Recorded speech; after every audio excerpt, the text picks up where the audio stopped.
Mr. President, it's been clear for a while now that an enduring legacy of the Biden-Harris administration will be the historic immigration crisis at our southern border.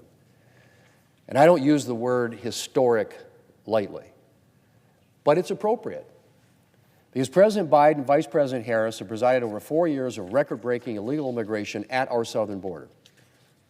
That's right. The 4 highest years of illegal immigration ever recorded at our southern border have occurred on President Biden and Vice President Harris's watch.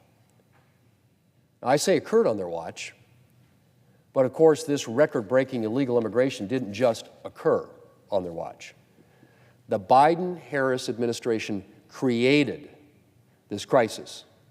On the day he took office, the president began dismantling President Trump's border security policies, and illegal immigration began surging in response, and kept on surging. Between official U.S. Customs and Border Protection encounters and known gotaways, individuals the Border Patrol saw but was unable to apprehend, there have been somewhere around 10 million migrant encounters at our southern border during this administration. Now, to put that number in perspective, that's larger than the population of the vast majority of U.S. states. And that's just the individuals we know about.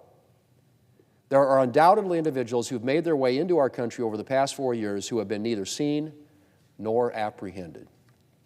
Mr. President, the past 4 years have displayed the problems with unchecked illegal immigration. Shelters are overwhelmed. Border cities are overwhelmed.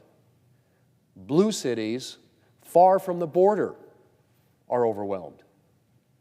The Border Patrol is stretched thin. Agents pulled off field work to process the massive numbers of migrants, and the list goes on. And of course, it's essential to remember that the situation at the border doesn't just affect the border.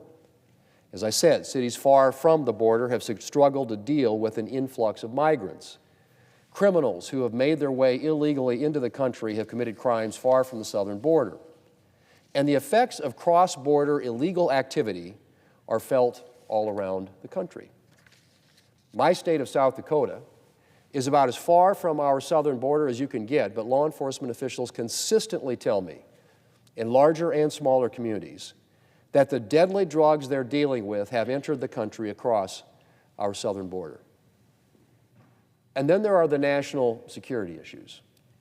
The June arrest of 8 Tajikistan nationals with suspected ties to ISIS who had illegally entered the country, as well as the identification of more than 400 migrants who used an ISIS-affiliated smuggling network to enter the United States, are just 2 examples of the kind of threats that we face and the dangers of the chaos that President Biden and Vice President Harris have allowed to rage and have unleashed at our southern border.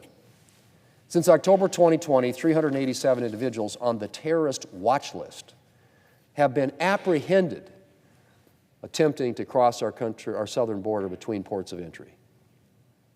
387 individuals on the terrorist watch list. Those are the ones we caught.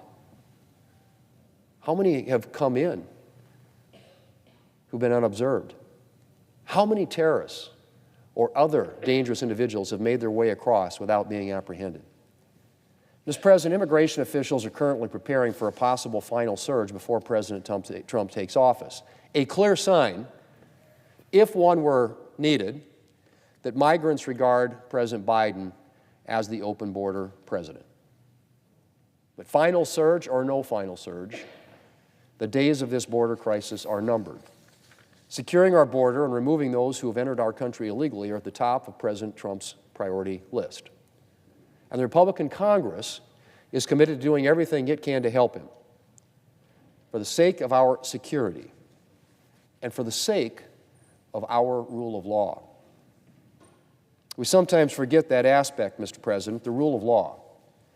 But the area of immigration should not be an exception to the principle that the law has to be respected. Immigrants have played and continue to play a vital role in this country, and that won't change. But immigration, Mr. President, has to be legal.